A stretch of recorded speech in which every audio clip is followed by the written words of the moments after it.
Buonasera a tutti, benvenuti qui sul canale Expedition. Questa sera parliamo di un argomento interessantissimo che però fino a questo momento, diciamo, non abbiamo mai veramente approfondito qui sul canale.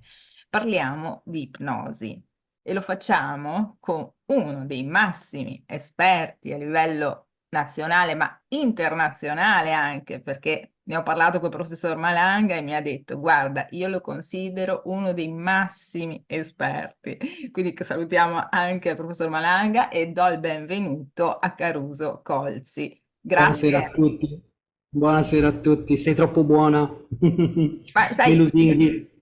sono parole del professore, ogni tanto ci si sente, dice, ma sai che uno dei massimi esperti è? Ha detto benissimo, allora contattiamo Caruso Cosi, no, perché in effetti è un argomento veramente importante, lo trovo interessantissimo, mi va di approfondirlo, abbiamo deciso di fare una serie di puntate, di approfondimenti, proprio perché non si può esaurire appunto in un'ora di conversazione, però grazie, so che sei molto lontano, giri spesso, però sei qui, sei qui.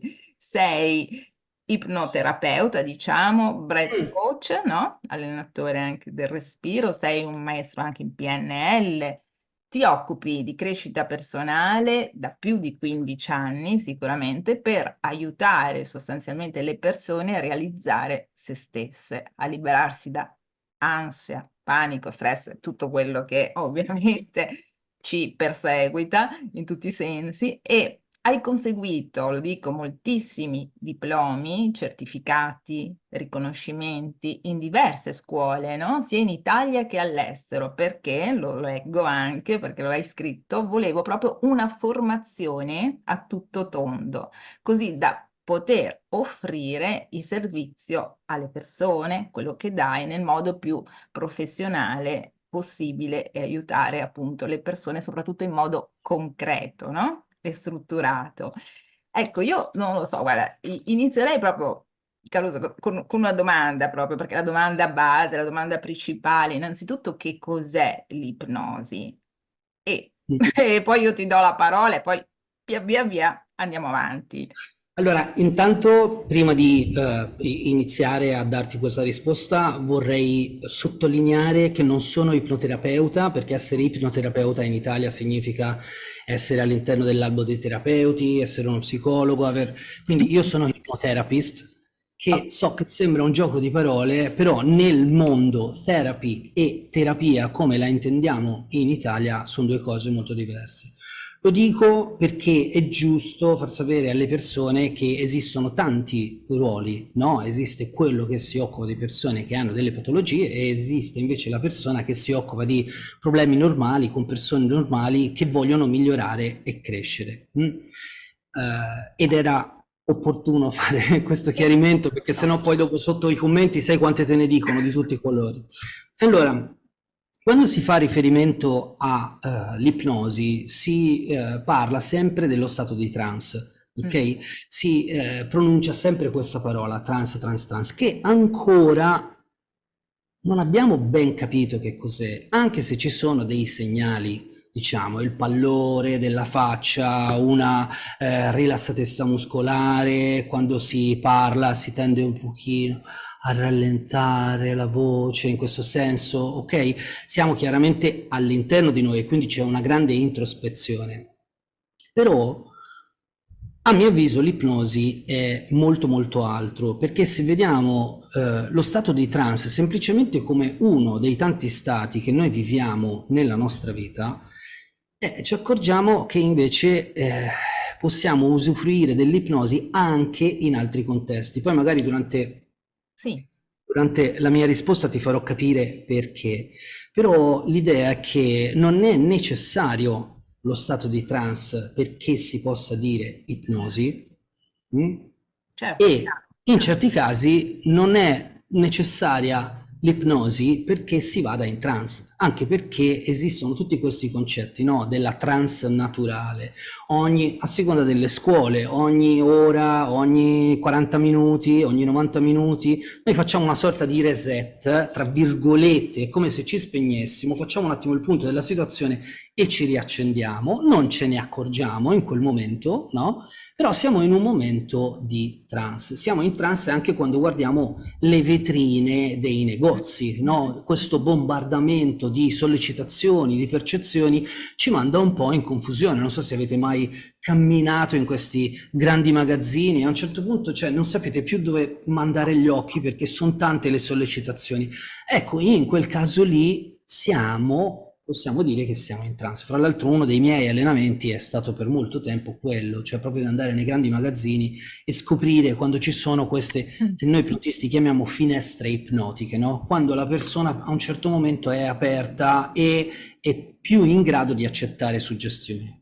Se possiamo dire qualcosa dello stato di trance, possiamo dire è più facile che una persona in uno stato di trance accetti volentieri le suggestioni. Qualcuno dice che il fattore critico, questo filtro della razionalità si abbassa un po', ma ancora tante scuole, tante idee. Noi parliamo di modelli, non parliamo di una cosa che conosciamo davvero. Per quanto l'ipnosi sia una cosa ricchissima, è uno dei grandi basamenti della psicologia, fra l'altro, della psicoterapia, e se ne parla in tantissime scuole. Sì. Ok, questo per dare un briciolo di infarinatura su quello che di solito si sente dire. Certo, Capito? anche se giuro veramente, ti interrompo un attimo, cioè l'esercizio nei grandi magazzini, nei centri commerciali, io ogni volta che entro dentro mi sento malissimo, cioè è una sensazione proprio ma proprio dico, ma alienante, non lo so come definirla, ecco, per cui credimi, non so se... Cioè, Immaginasi che ci siano in una stanza tante persone tutte alle pareti e tu al centro e tutti quanti che ti chiamano, ti dicono vieni da me, vieni da me, vieni da me. È disarmante, no? Devi scegliere qualcuno, dire di no a qualcun altro, entriamo in questo mondo un po' di confusione, di sovraccarico cognitivo. Quindi sì, sì, per qualcuno è molto disorientante, insomma. sì, come Poi, se... come direbbe il nostro amico Corrado, esiste la parte femminile e la parte maschile, e lo sappiamo, le femmine, le femmine nel senso, non voglio dire ora maschilista o femminista, nel No, senso la parte più femminile si perde nelle piccole cose, gli piace guardare tutte le vetrine, gli piace stare, no? A anche immaginarsi un po' come gli sarebbe quel vestito, quella roba là. Il classico maschietto che cosa fa? Dice di che cosa ho bisogno? Di un paio di calzini, come bianchi, si infila dentro con i paraocchi proprio, prende i calzini bianchi, va alla cassa, quanto costano questi, esce fuori, 5 minuti è già risolto tutto, no? E questo è uno dei motivi per cui, per esempio, molti spingono di più sul lato femminile piuttosto che sul lato maschile, no? Le grandi compere le fanno di più le donne piuttosto che gli uomini. Ti voglio dare delle definizioni perché me le sono preparate e sì, penso che queste possano dare una buona idea, almeno alle persone insomma che non sono del settore, possano dare un'idea di quello che può essere un diverso modo, un diverso approccio mentale o diversi approcci mentali, partendo con il fatto che noi chiamiamo ipnosi una disciplina che prima c'era ma non si chiamava ipnosi. Ipnosi l'ha chiamata James Braid nel 1843 perché vedeva che quando faceva questo tipo di pratiche le persone tendevano un po' a avere sonnolenza e questa sonnolenza, il sonno in greco ipnos, no? Il dio del sonno è ipnosi e allora ipnosis.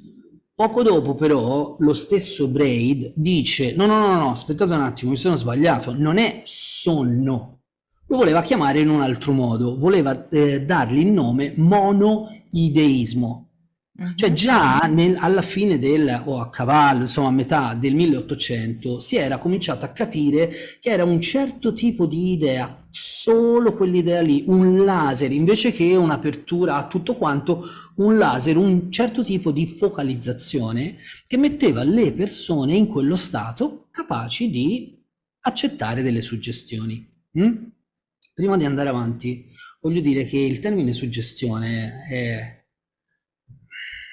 come Mm. dire, avvolto da un'aurea strana di magia, ok? Immaginatevi che to suggest in inglese significa suggerire, cioè ti suggerisco di fare sta roba, ok? Certo, sì. Poi dico una cosa adesso e poi magari ne parliamo. Quando una persona prende un suggerimento e accetta quel suggerimento, ne è completamente responsabile. Cioè, se Mhm. tu mi dai un consiglio e io scelgo di accettare quel consiglio, io sono responsabile della mia scelta, non tu.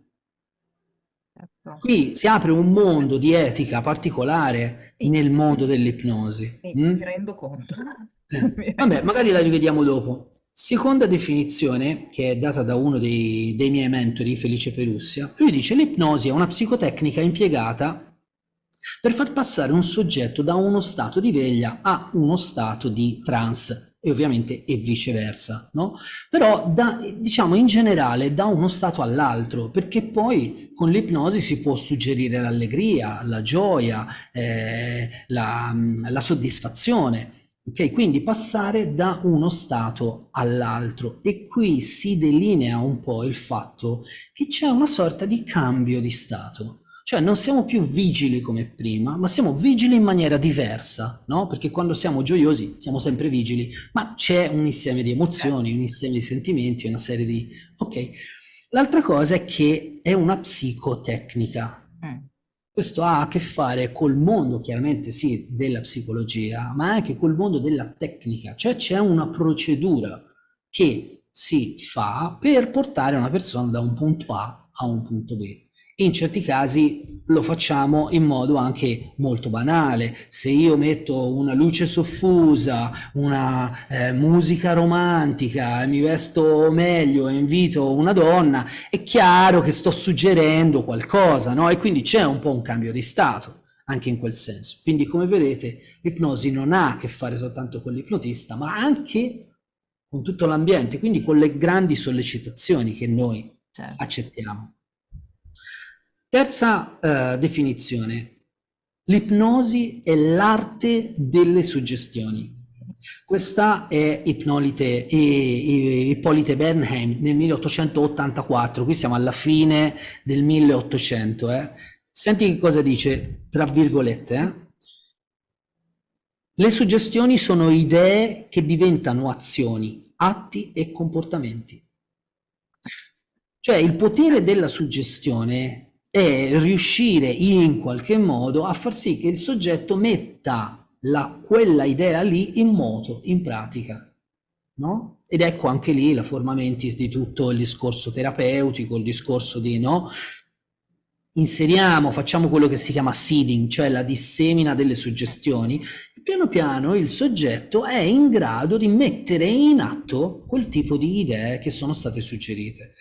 Ma non solo, dice, sono le suggestioni a regolare il fenomeno, meglio se mi metto gli occhiali, sono le suggestioni a regolare il fenomeno dell'ipnotismo e non il contrario. Questa è una cosa che io sottolineo spesso anche con tanti miei colleghi, perché le persone pensano, si ipnotizza una persona, la si mette in uno stato particolare e poi gli si dà le suggestioni. Sì. E io chiedo sempre, come la ipnotizzi una persona? Per esempio, gli dico di chiudere gli occhi. Ma se tu gli proponi un qualcosa e quella persona accetta quel qualcosa, ha già accettato un tuo suggerimento. Quindi sono a monte le suggestioni che regolano tutto questo discorso sull'ipnosi. Perché apro questo discorso, Nicole? Perché tu chiaramente nel tuo canale parli di un sacco di cose e ci sono suggerimenti di tutti i tipi, no? I grandi sistemi che regolano il nostro pianeta suggeriscono una cosa piuttosto che l'altra. Qualcuno che è un po' più colto gli piace pensarla in termini di cultura popolare e cultura popolaresca, Sì, no? Un po' sì. dall'alto verso il basso. E anche quello è il mondo delle suggestioni, della manipolazione, della comunicazione. Ma questo noi lo sapevamo già alla fine del 1800. Quindi è inutile che adesso sento dire c'è bisogno dello stato di trance per poter... No, non è vero. C'è bisogno di fare quella tecnica? No, non è vero. C'è bisogno di conoscere come funzionano le suggestioni. Quello è tutto un altro paio di maniche. Vado avanti. Quarta definizione, l'ipnosi è un naturale stato di iperfocalizzazione, qui ritorna il solito discorso di Braid, però che dice Igor Ledowski, dove la mente conscia non interferisce con i processi inconsci. Quindi questo sta a significare che noi in ipnosi andiamo a sollecitare dei processi, delle azioni che sono, diciamo, sotto la soglia vigile. Chiaramente anche questa storia della mente, la mente conscia e la mente inconscia, è tutta una convenzione, cioè le vogliamo chiamare così, chiamiamola così, ma non è che è separata. Fra l'altro la mente è un costrutto filosofico, non è che poi mi dai 400 grammi di mente, non è una cosa fisica, ok? Quindi dobbiamo in qualche modo accettare che c'è una sorta di separazione fra quello che sappiamo e quello che non sappiamo, fra quello che non sappiamo nemmeno di sapere, no? Cioè, e lì dividiamo fra mente conscia e mente inconscia. Quando si parla fra ipnotisti si dice che l'ipnosi ha a che fare molto di più col mondo inconscio, no? Che per qualche scuola è il 91%, per qualcuno è il 94,8%, per qualcuno è il 99%. Qualcuno addirittura ha detto noi siamo consapevoli soltanto di un neurone per volta. In questi giorni sembra abbastanza verosimile una cosa del genere, però in realtà quando parlo di queste cose dico sempre ai miei clienti, immaginati una biblioteca su 15 piani, gigantesca, enorme, con tutti degli scaffali stretti stretti, dove tu ci passi solo tu, le tue spalle, puoi camminare, però è tutto al buio, tutti i 15 piani, completamente tutto al buio, e tu hai una torcia da campo. Quello che illumini con la torcia da campo è quello di cui sei consapevole. Tutto il resto è inconscio. È inconscio, sì, sì. È sempre lì, devi sapere dove andare a trovarlo. Ed ecco perché prima hai letto qualcosa del mio sito. Io tendo molto a lavorare su strumenti, cioè dare gli strumenti alle persone perché possano poi capire dove andare a prendere determinati tipi di cose nella loro vita. Una volta che abbiamo imparato a usare un cacciavite, poi possiamo mettere o togliere tutte le viti, non soltanto quella specifica. Quindi, sì. allora, nel mezzo tra la quarta e la quinta mi sono scritto anche, visto che prima l'hai menzionato, la definizione che spesso dà Corrado Malanga, di ipnosi, che dice che l'ipnosi è uno stato allargato di coscienza. Usualmente si tende a dire che è alterato, no? Invece l'idea che ha, cioè questo aggettivo allargato, tende molto di più a far capire che cos'è l'ipnosi, cioè a darsi molte più opportunità, ad avere molte più risorse. Per esempio, tanti pensano che l'ipnosi si faccia solo a occhi chiusi. Non è assolutamente vero, perché per esempio una delle ipnosi più famose si chiama Highway Hypnosis, ok? Chiedo scusa se senti i rumori, ma qui dalla strada ogni tanto passa qualche motociclista. Allora, Highway Hypnosis è quell'ipnosi che noi abbiamo quando guidiamo tanto tempo, no? In autostrada, la strada è sempre uguale, a un certo punto ci troviamo a casa e diciamo, oh, ma gli ultimi 15 chilometri chi li ha guidati? No? Ecco, lì siamo praticamente in ipnosi, ma siamo con gli occhi aperti, è chiaro questo, vero? Non è che vediamo le macchine fuori dalla strada, cioè continuano ad andare, e anzi hanno fatto degli esperimenti e hanno visto che siamo molto più reattivi quando siamo in quello stato, ok? Un po' quello che succede per esempio quando siamo nello stato di flusso, siamo molto più reattivi. Quindi stiamo un po' destrutturando il fatto che l'ipnosi si fa sempre a occhi chiusi, l'ipnosi si fa sempre tutti afflosciati, no? Ma io riuscivo a sentire la voce dell'ipnotista. Grazie, mica sei morto, è chiaro, devi ascoltare, no? E lo si può fare anche a occhi aperti, ok? Quindi, grazie di queste, sì, grazie, perché sono importanti queste specifiche. Perché uno ha veramente l'immagine dell'ipnosi, tac, cado, dormo, cioè non mi ricordo, anche se penso, immagino, esista anche questo, cioè chiaro, no? Cioè, certo, una delle prime ipnosi che di solito si imparano è il rilassamento progressivo, profondo. Cosa vuol dire? Che tu rilassi tutto il corpo e poi rilassi la mente e poi alla fine davanti a te c'hai una persona di panno lencio che non ti risponde perché è tutto rilassato. Dice, ho avuto un'esperienza di relax pazzesca. Ho capito, ma io ci devo lavorare con te. Non è che vuoi un fantoccio tutto afflosciato. Ok? Però queste cose vanno fatte da ipnotisti. Di solito ci vuole un'oretta. Poi invece c'è uno dei miei mentori, Tim Aikamis, che ci ha fatto vedere più e più volte come si riesce a fare lo stesso procedimento in 5 minuti. Cioè la sfida adesso è essere sempre più rapidi, tanto rapidi fino al punto in cui la persona a un certo punto dice ma abbiamo già finito, cioè quando lo facciamo? No, guarda, è già finito, cioè le suggestioni sono già entrate, no? E per far questo c'è bisogno di un occhio molto allenato. Tante persone, i novizi, pensano al discorso tecnico, ma invece è più un discorso di sensibilità. Igor Ledowski ci diceva, a un certo punto smetti di pensare in termini tecnici e divieni ipnotico, divieni tu l'ipnosi stessa. Ancora una volta però io devo staccarmi da certe cose dicendo che l'ipnosi è già presente dentro quella persona, è un processo interno, l'ipnotista è un'altra storia. Poi se vogliamo ne parliamo del ruolo dell'ipnotista, ok? Però per adesso stiamo cercando di definire l'ipnosi. Ti do delle informazioni Certo. e se qualcuno a casa si sente un po' disorientato, si sente confuso, come dico sempre, perfetto. Ottimo, questo è il giusto stato per apprendere meglio. Perché quando siamo confusi vuol dire che allentiamo un attimo le maglie, che invece sono sempre, oh, io lo so com'è, io lo so com'è, e alla fine non impariamo niente, no? Prendete tutte queste informazioni e poi dopo casomai ci riflettete, no? Con calma. Allora, quinta definizione, molto interessante perché viene data da Enrico Facco, che è vabbè, è un ipnotista chiaramente, però è specializzato in anestesia, terapia del dolore, non mi ricordo quanti anni fa, ma un po' di anni fa, è stato quello che è diventato famoso perché ha fatto l'operazione in anestesia ipnotica, se non sbaglio a Cagliari o insomma in Sardegna, ok? Perché queste cose si possono fare. Allora, lui descrive l'ipnosi in un modo super elegante. Dice, l'ipnosi è un'attività introspettiva intenzionale. Quindi, un'attività, c'è sempre il solito discorso che è un processo, non è una magia, no? Ti tocco e allora tu vai in trance. No, è una attività. Poi è introspettiva perché è all'interno, non ha a che fare col mondo esterno, ma col mondo interiore e soprattutto è intenzionale.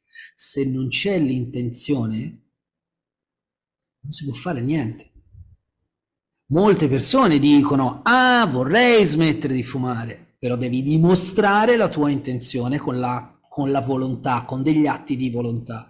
Ok? Stessa identica cosa con l'ipnosi, però spesso le persone sono mal informate e quello che si fa usualmente anche cioè durante le sessioni è spiegare bene le persone a cosa stanno andando incontro. Guarda che non sarò lì a dirti è solo quando te lo dirò io, solo quando Dio, oppure siccome te lo dico io allora sarà così per il resto della vita. No, è un processo interno, ok? Quindi c'è un seguirsi di cose. Sesta definizione, siamo in fondo. L'ipnosi è immaginazione collaborativa. Questo è Anthony Jacquin, un altro dei miei mentori. Ne ha fatti di tutti i colori con l'ipnosi. Questo è uno che è rimasto senza soldi in giro, ma ha fatto un programma, se non sbaglio, per la BBC. Cioè è andato fuori per giorni senza soldi e soltanto ipnotizzando le persone doveva sopravvivere, si è fatto dare una giacca, ha comprato della roba da mangiare, sì, ne ha fatti di tutti i colori. Allora, dimostrando in certi casi quanto le persone sono altamente suggestionabili, molto di più di quanto si possa pensare. Però la cosa interessante che lui sottolinea è che c'è il discorso dell'immaginazione, poi magari se vuoi ne parliamo dell'immaginazione, e soprattutto che è collaborativa. Se una persona dice no, è no, non la ipnotizzi. Ora io, siccome l'ho detto in diversi video, va bene? Tante persone mi dicono, ah, ma l'ipnosi come quello che fa così, che fa la stretta di mano così, nella strada, strattona le persone, le mette in trance. Prova a farlo con me e vedi se non ti do una sberla. Ma certo. come ti permetti di andare in giro a strattonare le persone e poi le riprendi? Ok, allora qual è il trucco che sta dietro a questa roba qua? Mm, mm. Noi sappiamo che c'è una percentuale di persone che sono altamente suggestionabili. Di quei video queste persone ne fanno 1 milione e poi chiaramente ne prendono 3 o 4 che sono i migliori.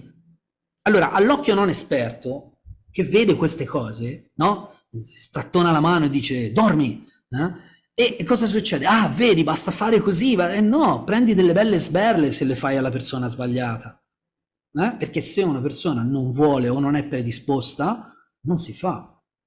Ma ecco, penso, l'ho sempre pensato anch'io una cosa di questo genere, cioè perché non è possibile, dai, non è possibile. Cioè se Non uno è possibile. E è no, cioè e fra l'altro lì ti fa capire quanto le persone sono predisposte, in alcuni casi, a lasciarsi andare anche ai perfetti estranei.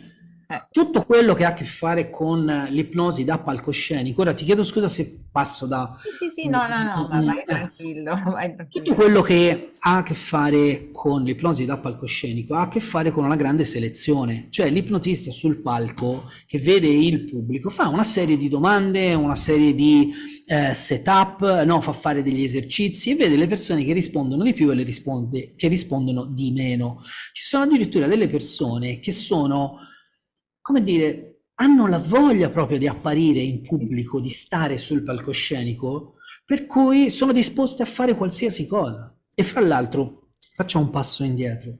Ti ricordi che ti ho detto che l'ipnosi si fa anche a occhi aperti? Sì, sì. Quando l'ipnotista sul palcoscenico dice ok, adesso vi ipnotizzo tutti, Mm, no? La persona a cui metto la mano sulla spalla tra poco conto fino a 3 ah, sì. e succederà che comincerà ad abbaiare, no? 1, 2, 3, svegliati, si alza in piedi, guarda il pubblico e abbaia. E agli occhi aperti, ma è ancora in uno stato ipnotico. In alcune scuole si insegna, soprattutto nelle scuole elmeniane, si insegna tutte le volte che si è finito di fare una sessione dire direttamente al cliente e adesso tu non sei più in ipnosi, conto fino a 3 e ti riorienti completamente, no? Perché alcune persone rimangono in trance. Ora questo è un po' stropicciata anche lì, perché dipende, insomma, le persone capiscono quando è il Ma momento quanta di... responsabilità c'è in chi fa questo lavoro? Cioè, nel senso, ci vuole veramente una grande responsabilità. Cioè, adesso, al di là di tutto, siamo così suggestionabili, tra virgolette, basta vedere quello che è successo, insomma, anche negli ultimi tempi, nelle ultime cose. Cioè, che qui veramente immagino chi fa il tuo lavoro deve avere in qualche modo una grande, insomma, un'etica dentro, veramente sì. che va al di là insomma, delle regole deontologiche. Io penso che E sia lì, proprio una e questione. lì si apre un vaso di Pandora, perché Sì, per esempio io non sono contro gli psicologi come tanti hanno creduto, non è vero, assolutamente no, io studiavo psicologia, poi c'erano delle cose del percorso psicoterapeutico che io non accettavo perché non credo a certe cose e boh. certo, Però ecco, loro puntano molto il dito sul fatto che tu devi fare un percorso lunghissimo perché devi essere strutturato, devi avere delle norme, delle regole, ma non è così, cioè le persone devono fare un percorso loro interno per avere una struttura che gli permette di fare un certo tipo di lavoro. Questo trascende il fatto di essere, di avere un'etichetta o l'altra.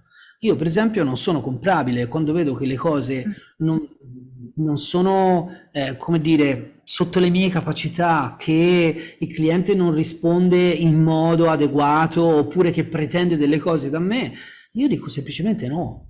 E invece ci sono persone che sono comprabili, che pur certo. attraverso i soldi farebbero di tutto. No, Ok? Ma tutto, questo lo vediamo su chiaro, chiaro, tutto, no? tutto, su Cioè, tutto, sia sui professionisti esterni, certo. internazionali, che ne ho conosciute e ne conosco tuttora tantissimi, sia con professionisti italiani. Allora, la laurea è un pezzo di carta che ti dice che hai fatto un percorso, però non garantisce che tu non sia insomma, un personaggio un po' particolare. Assolutamente, ma anche perché veramente lo psicologo stesso che ti tiene lì anni, cioè anni, hai capito? Quando io insomma penso che uno veramente deve essere corretto dentro. Se tu senti che la persona ha, ma poi ogni caso è soggettivo, non posso, non è che voglio fare di tutto un'erba un fascio, cioè Mm. chi vuole questo, chi ha bisogno di questo, però ecco, penso che veramente alla fine c'è dietro per uno che è veramente valido, cioè ce ne sono tantissimi altri che magari, cioè non lo so, ti tengono lì a vita, capito? Ti tengono lì a Sì, vita pur di, vabbè, sì, mi ricordo una psichiatra che fece un corso con me e non riusciva ad andare in ipnosi, diciamo così. A me non mi piace nemmeno andare in ipnosi. Comunque, tanto per capirci, per semplicità. Non riusciva ad andare in ipnosi, facemmo un esercizio insieme e andò completamente giù, proprio dentro, no? Quando si risvegliò mi parlava di... E poi, no, no, ma non sono andata in trance e poi riflettendo capì delle cose. Oh, l'ultimo giorno, quando stavamo dicendo le nostre idee, disse: Io ringrazio Caruso perché attraverso l'esercizio che abbiamo fatto insieme so che non userò mai l'ipnosi.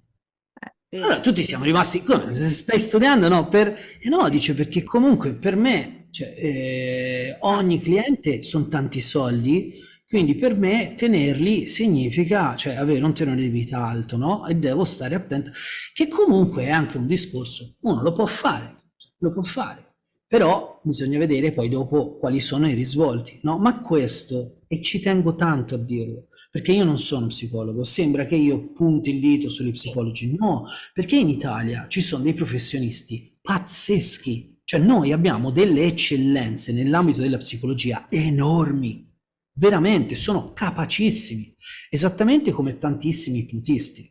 E Mm, così nel mondo anche dei coach o sì. dei breath coach o dei PNListi, come qualcuno li chiama fuffa guru, fuffa coach, fuffa...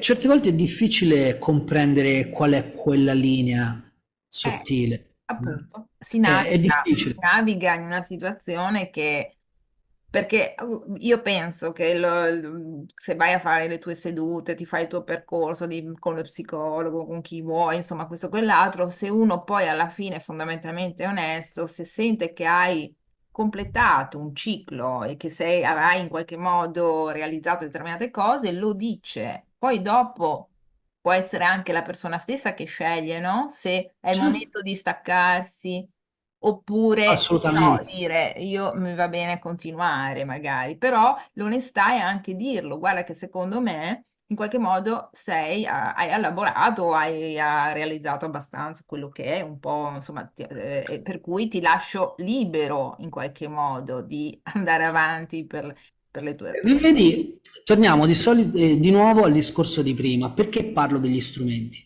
Sì, Perché se tu dai degli strumenti alle persone e gli dici, guarda, questi strumenti tu magari li hai capiti a esatto, livello cognitivo, ma bisogna che li metti in moto durante la tua giornata. Prenditi del tempo, dai tempo al tuo inconscio di sedimentare alcune suggestioni e datti modo di diventare bravo a fare questa roba qua. Ecco che loro cominciano a camminare e sono assolutamente autonomi. Infatti uno dei processi grossi che io farei a non solo al mio lavoro, a tutti i lavori della relazione d'aiuto è la creazione di dipendenza. eh, Perché, per esempio, io sono un po' attento, io non mi occupo di diagnosi, cura e guarigione, chiaramente non essendo un terapeuta come lo si certo, definisce in Italia, no? Però certe volte le diagnosi sono pericolose perché metti un'etichetta a una persona e quella persona poi dopo ci mette un sacco di tempo per togliere l'identificazione con quell'etichetta. Cioè, quando noi diciamo io sono ansioso, certo, piuttosto che io ho dell'ansia, noi descriviamo linguisticamente da una parte ciò che io sono, cioè ti sto manifestando la mia identità, dall'altra un qualcosa che ho, tra le tante cose che ho. assolutamente. E questo, per esempio, è uno dei grandi studi che portavano avanti quelli della scuola di Palo Alto, okay, in California, che poi da lì ha preso un'altra branca e è nata la PNL. Comunque fai bene anche a ribadire questa cosa, nel senso non siamo non facciamo diagnosi, nel senso dottore, questo, quell'altro. Io lo dico perché anch'io a volte mi scontro con i psicologi, perché sono una grafologa e c'è sempre il conflitto tra il grafologo e lo psicologo, no? Perché il grafologo non può permettersi di usare certe parole che solo lo psicologo può fare. Va bene, d'accordo. Io analizzo il gesto grafico, va bene. E il gesto grafico, comunque lo dico sempre, io non faccio diagnosi, cioè non faccio diagnosi, però chiaro che il gesto grafico, visto che è un prodotto che parte dal cervello e si trasmette immediatamente sulla carta, mi dà delle risposte, mi fa vedere delle evidenze, mi fa vedere qualcosa. Non è un campo trascendentale, è un campo proprio, è anche molto Fisico.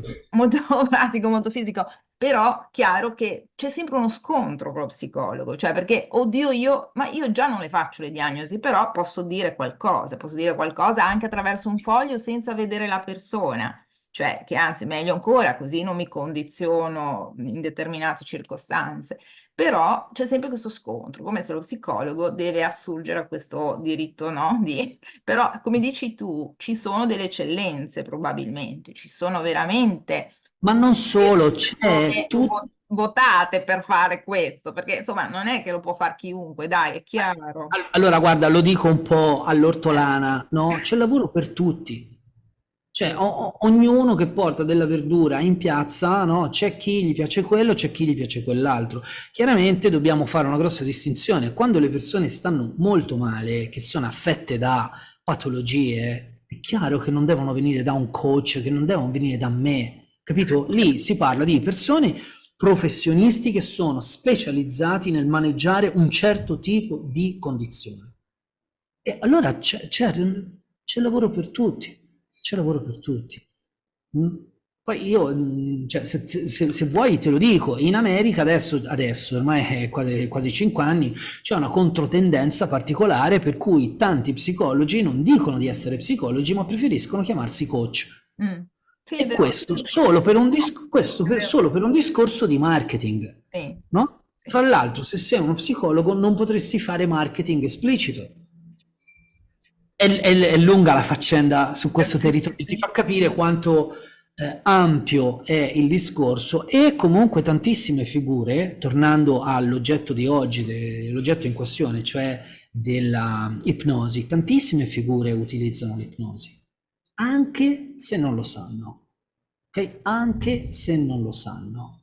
Perché io conosco persone che insegnano meditazione e non si rendono conto che stanno facendo ipnosi, ok? Perché guidare una persona all'interno è dare delle suggestioni e quindi si fa Sì. ipnosi. Tantissime insegnanti di yoga, per esempio, mi hanno chiesto se gli davo una mano con il linguaggio a poter comunicare meglio certe cose ai propri allievi, perché alla fine della pratica yogica c'è sempre un momento di rilassamento, mettetevi sdraiati, ascoltate la mia voce, ascoltate Eh. questa musica, no? E quella, anche quella è ipnosi. Certo, sì, sì, condivido. Senti, ma ecco, ci si danno tanti termini a volte, no? Che arrivano, ipnosi regressiva, ipnosi naturale, ipnosi conversazionale, ipnosi progressiva, ipnosi dinamica, ipnosi Mm. sperimentale. Mamma mia, quanti, quanti termini, quante etichette ci sono. Eh, Da una parte perché esistono tante scuole e eh, in qualche modo si devono distinguere. Ok? Per esempio, l'ipnosi ericksoniana, eh, quella che faceva Erickson, e chiaramente come sempre si dice, Erickson non lo sapeva che era ipnosi ericksoniana, semplicemente lui faceva la sua ipnosi, c'era no? la- E diceva sempre ai suoi allievi, siate voi stessi, non siate me. Gli ericksoniani invece che parlano con la voce bassa, perché lui aveva un'emiparesi, era in seggiola a rotelle, no? Cioè aveva un modo particolare di parlare, no? E lo imitano, dicevano, ma voi dovete essere voi stessi, no? Ecco, quell'ipnosi lì ha più un carattere gentile, si lavora sulle risorse, Mm. si lavora su ciò che è già dentro l'individuo, senza mettere cose dentro, ma semplicemente andare a fare un viaggio all'interno del soggetto per fargli capire dove sono le varie aree di risorsa dalle quali può prendere delle cose e per associazione utilizzarle anche in altri ambiti, no? Per esempio, le forbici per la carta possono tagliare anche i capelli. Ora io parlo di capelli, vabbè, però nel senso possono tagliare i capelli o possono tagliare del tessuto, no? Cioè si possono utilizzare in tanti modi gli strumenti. E quella era un tipo di disciplina. Tra l'altro la scuola di Palo Alto, la PNL, ha attinto a piene mani a Questo Erickson. volevo chiederti, infatti. Erickson. E anche la PNL e l'ipnosi, appunto, sono collegate? Se non c'è un ambiente ipnotico, la PNL non funziona. Molte persone che mi dicono, ma io ho fatto quell'esercizio, a me non mi fa niente, come diciamo in Toscana, no? Non mi funziona. Ho capito, ma c'è tutto un discorso di ambiente ipnotico. Fra l'altro erano due stili diversi, perché sai che i due cofondatori della PNL sono Grinder e Bandler. Grinder è un linguista, no? È un mago della parola, incredibile. Poi fra l'altro parla un sacco di lingue, sa un sacco di cose sul linguaggio. E Bandler invece è veramente il mago, il genio matematico che ha decodificato, no, alcune cose, estrazione di strategie e quant'altro. Avevano due modi, due atteggiamenti di ipnotizzare completamente diversi. Spesso, ma poi anche dopo la diatriba che hanno avuto, il marchio è rimasto in mano a Richard Bandler e l'ha diviso con Giallavalle, e Grinder ha fatto un'altra cosa, ha fatto The New Code, si chiama, un altro tipo di PNL più legata alle associazioni.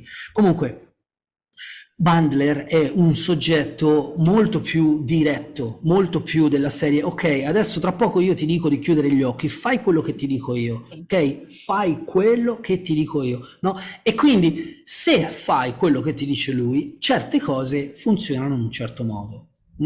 E quello, per esempio, è un modo molto direttivo di fare ipnosi. Qualche volta, quando si parla di ipnosi classica, si parla proprio di quel tipo di ipnosi, no? Adesso conterò fino a 3 e quando dico 3 tu avrai questo, bla bla bla bla bla bla. Ok? Molto direttivo, non permissivo, come di solito invece è l'ipnosi ericksoniana. Perché ti sto parlando di questo? Perché alcune etichette sono date a soprattutto vantaggio di chi studia l'ipnosi. Invece altre etichette sono date a vantaggio di chi deve comprare, no? C'è l'ipnosi rosa, l'ipnosi blu, l'ipnosi verde. A me piace di più il verde, sai che c'è? Faccio l'ipnosi verde. Ok, quindi c'è anche un discorso di branding, c'è anche un discorso di, no? Un'altra cosa però che voglio dire, perché qui in Italia noi abbiamo Benemeglio, che a mio avviso ha fatto un grandissimo lavoro, specialmente sulla comunicazione non verbale. Lui parla di ipnosi dinamica. Ora io, che non me ne vogliano i benemegliani, mi piacerebbe che lui avesse chiamata ipnosi benemegliana, perché a mio avviso ha molto più senso. Perché il termine dinamico, senti te, nasce dall'esigenza dell'ipnotista di sapere che caspita accade dentro al soggetto. Perché, te lo dico, se qui c'è un soggetto, io lo ipnotizzo, ok? O comunque facciamo ipnosi, perché anche questa storia che io ipnotizzo lui non esiste. Però vabbè, facciamo ipnosi. Tu lo vedi dall'esterno, tu vedi delle reazioni di lui, ma non sai lui che cosa sta vivendo. Io vedo delle reazioni, magari il mio occhio è un po' più allenato del tuo, comprendo come sto muovendo certe cose all'interno, ma ancora non so cosa accade dentro di lui. E allora cosa faccio? E lo chiedo. Che cosa sta accadendo? Che cosa vedi? Che sensazione è essere in quel luogo? Ti piace? Vuoi andare più distante o preferisci stare più seduto qui di disparte? E quella è la dinamicità che si ha nell'ipnosi. Quindi, diciamo così, tecnicamente l'ipnosi dinamica ha a che fare con l'interazione fra ipnotista e ipnotizzato. Certo, ok, chiaro. Però ce ne sono tante, ce n'è di tutte di più, vabbè, cioè, ti potrei far ridere, c'è l'ipnosi di Simpson, no? Simpson, Sì, sì. no, lo so, vedi, Simpson Protocol, lei è una signora che ha una potenza incredibile, davvero è forte, ho studiato quel paradigma, e lei fa tutto attraverso i movimenti idiomotori. Quindi attraverso il sì o il no, Ok. parla con la parte profonda. Poi ancora, vedi, mille scuole, mille cose, e quella è la parte profonda, e quella è la mente inconscia, quello è l'inconscio bambino, quell'altro è la parte di te che sa tutto, la Sì, sì. supermente. Io ti giuro, no, è troppa roba, anche perché come al solito, cioè, si ha bisogno delle parole, no? Si ha bisogno delle parole per spiegare delle cose e siamo sempre limitati a queste parole che poi creano una confusione perché le parole poi sono interpretabili, sono questo, cioè poi alla fine non è mai finita, cioè, cioè, alla fine, no? Magari parliamo della stessa cosa e uno ci mette 3000 etichette comunque sopra. Sono perfettamente d'accordo con te. Che E casino. guarda, ho fatto un grande lavoro per rimettere a posto alcune cose, Eh, anche dentro la mia testa, no? Per cercare di capire. E poi alcune procedure sono esattamente la stessa cosa, ma infatti, vengono chiamate in un modo diverso. E infatti. ultimamente mi è capitato di andare in delle scuole dove il discorso è: io ho trovato la tecnica fenomenale che se la fai guarisce tutti da tutto. Tutto. Vediamo, facciamo sto corso, spendiamo sti soldi. No, perché sono un professionista, li posso spendere per la mia formazione. Entro dentro, sto un po' di tempo lì a ascoltare, vedo, e poi a un certo punto mi chiedono cosa ne pensi. Io penso, guarda, tu praticamente stai facendo A, B e C, perché D? Caspita Caruso, ma tu hai estratto la strategia da 3 giorni di corso. Sì, ma questo Beh, è questo- quello strumento lì. Ecco perché io parlo di strumenti. Cominciare ad avere responsabilità di se stessi attraverso gli strumenti che utilizziamo quotidianamente. Questo è, secondo me, a mio avviso, la base della crescita personale, dello sviluppo individuale, no? Cioè, cominciare a prendere certo. Infatti, ti responsabilità. volevo chiedere, tu hai questo, tu lavori online, questa è una cosa, no? Sì, solo online. Ecco, no, ma mi piace perché l'ho sentito anche, no? Ti ho sentito parlare nel tuo sito, di questo e quell'altro. Vorrei che lo spiegassi un attimo queste cose. Il Mm, fatto che è una cosa per me, anche per chi ti vuole poi contattare, insomma, chi... certo, certo, certo. Allora, eh, Perché comunque hai dato una motivazione molto bella, a me è piaciuto quello che hai spiegato, il perché è anche una scelta di questo tipo, ecco, perché mi piace che, perché uno se no pensa sempre che deve esserci per forza il lettino lì, la persona no, seduta, no, chiaramente, sdraiata, da vedi, qualche parte. se una persona, come per esempio prima l'abbiamo menzionato, Enrico Facco, no? Un cervello enorme, che lavora col dolore, che lavora con l'anestesia, lui deve toccare le persone, deve fare delle sperimentazioni, ma io no, non ho bisogno di toccare la persona. E allora vediamola molto chiaramente, anche lì, ipnosi a distanza. Qualcuno pensa che sia, io ti mando, è successo, poi se vogliamo un giorno facciamo una puntata solo di tutte le cose che mi succedono. Va La signora bene. mi manda la fotografia del tipo e mi dice: fallo innamorare di me, fai l'ipnosi a distanza. Ma signora, ma stiamo scherzando?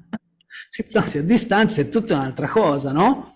Ecco, allora, va bene. E così viviamo un po' in questo tessuto ancora di credenze particolari. Se io sono Mm. accanto alla persona, no? E gli parlo, non lo tocco, non gli metto la mano sulla spalla, non lo tocco. Sono lì e gli parlo, faccio tutto il lavoro così, nella stessa stanza. Se io prendo la sedia, la sposto a 3 metri di distanza, gli parlo, sono sempre nella stessa stanza, ma un po' più distante. Certo. Ora gli metto le cuffie con l'archetto e vado nell'altra stanza, no? E gli parlo dall'altra stanza. Lui fa lo stesso lavoro. A questo punto, che io sia in Thailandia in questo momento e lavori con l'India, lavori con il Messico, lavori con l'Italia o con la Germania, non fa nessuna differenza. Non fa nessuna differenza, perché l'idea è quanto è in grado la persona di accettare un set di suggestioni ed operarle all'interno. Se non è in grado, c'è da fare un po' quello che si chiama preparazione del terreno. Prima della semina si prepara il terreno, no? Perché se butti semi sull'asfalto e aspettare quanto vuoi, non nasce niente. Però l'ipnosi a distanza a me, o chiamiamola ipnosi online, un termine più moderno, mi aiuta molto, perché riesco a aiutare più persone, riesco a dare un contributo più efficace, non ho bisogno in continuazione, per esempio, cose banali, no? c'hai il tuo studio, devi avere comunque un divano o un posto dove l'altro cliente che arriverà dopo aspetterà. Quindi già devi avere un'altra stanza. Poi lo vuoi avere un bagno, se quello deve fare pipì, piccinino, che fa? Tutto un'ora che si trattiene la pipì, gliela vorrai far fare. Quindi una serie di complicanze allucinanti che non ho più. Una persona mi chiama da dove vuole, da casa sua, dalla sua stanza, comodo, in vestaglia oppure ben elegante. C'è chi ha fatto, ma guarda, te lo dico proprio, 15 o 20 ore di sessione separate, non 15 ore tutte insieme, però separate. Andava nel suo parcheggio, vicino alla stazione, tirava giù il finestrino d'estate, si metteva le cuffie col cellulare lì, mi ascoltava, ogni tanto io mentre parlavo sentivo il treno che passava e ha fatto tutto il percorso così. Non esiste più questo fenomeno della distanza.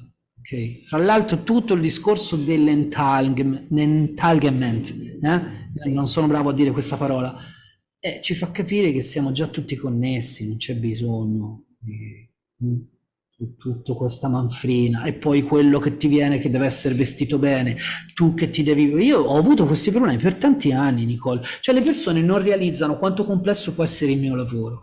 Allora, mi vesto tutto in giacca e cravatta, ti arriva la persona che esce dal lavoro in tuta, che è tutto sporco di grasso, è un po' un imbarazzo perché dice ma e se mi metto seduto le macchio la poltrona, no? Ste robe. Allora, ti vesti un po' più casual, ti arriva il medico, no? Che è uscito da poco dalla sala operatoria e che vuole fare una sessione. Adesso non funziona più così, ognuno a casa sua, tutti quanti, no?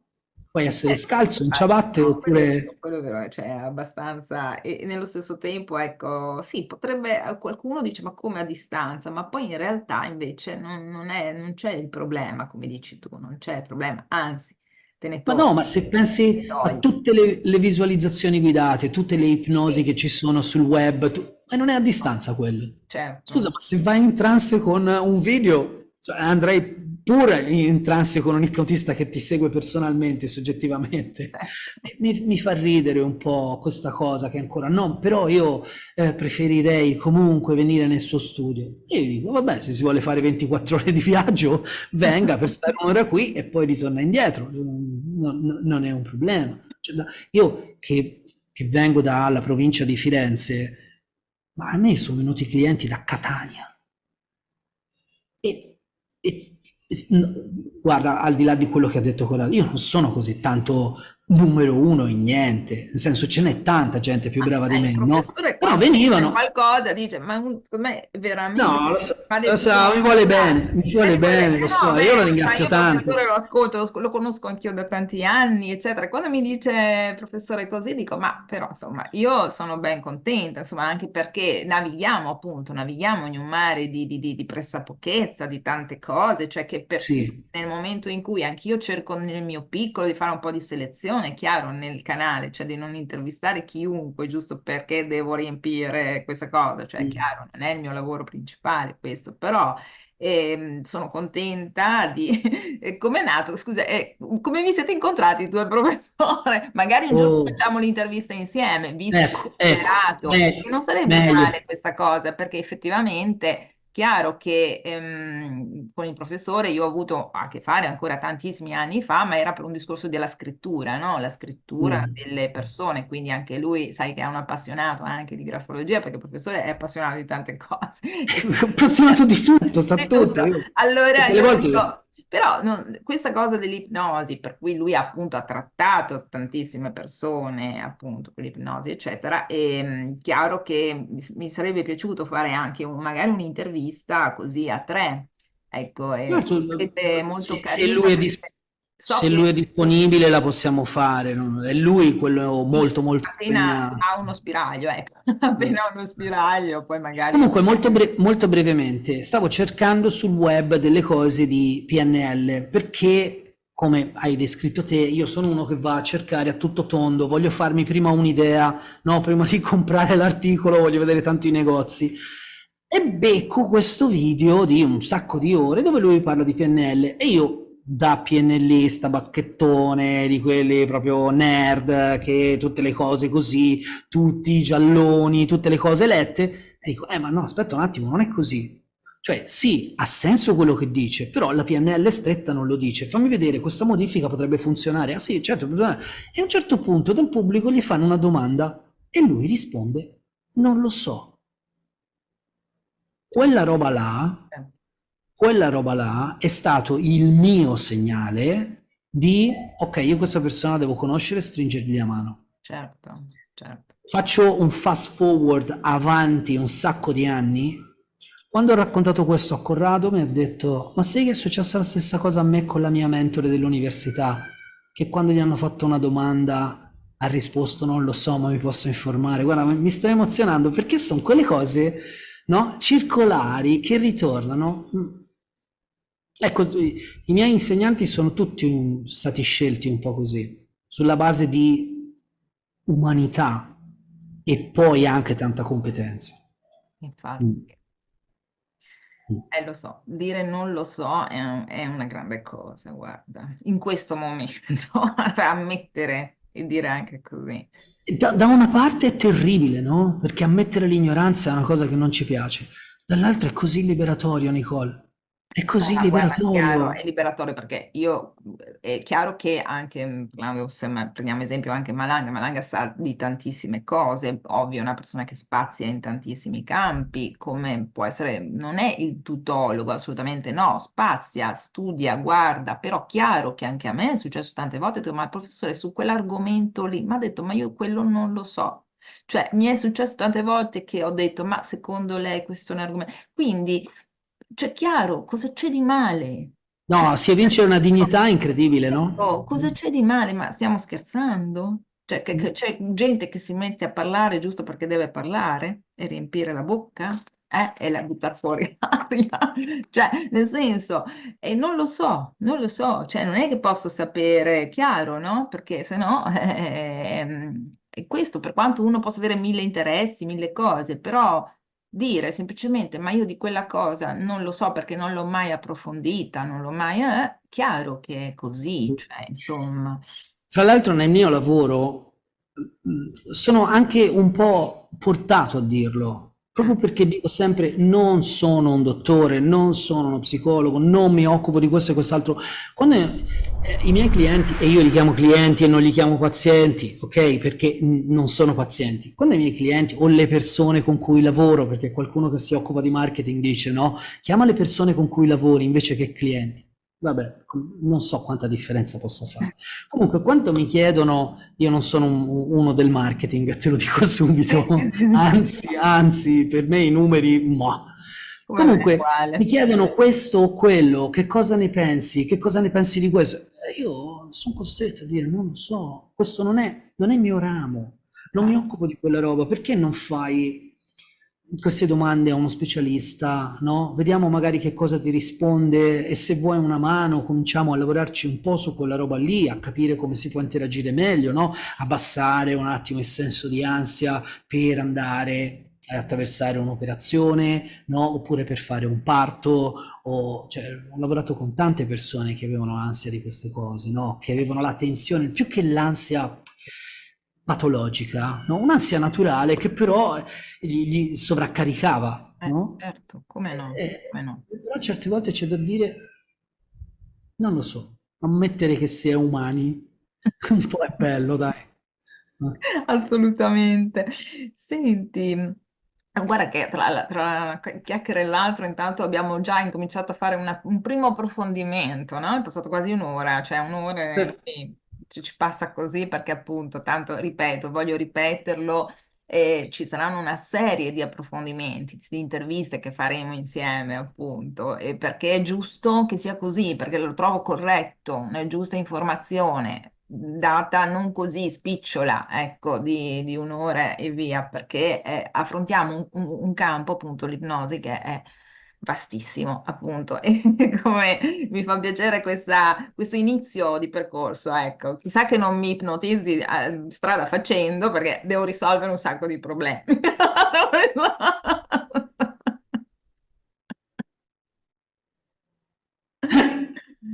Usualmente questa battuta mi è fatta dalla moglie sul marito o dal marito sulla moglie. Ah, sei un ipnotista, puoi ipnotizzare mia moglie così, puoi ipnotizzare mio marito così. No, no, Senti, no, no. comunque, Tra l'altro, guarda, vorrei questa cosa la voglio lasciare in questa intervista, sì, sì, ok? Perché l'ho detto tante volte, però io non ho tanti follower, ok? Magari questa cosa risuona di più nel tuo canale. Alla domanda si può ipotizzare qualcuno senza il suo volere? Certe volte io rispondo così.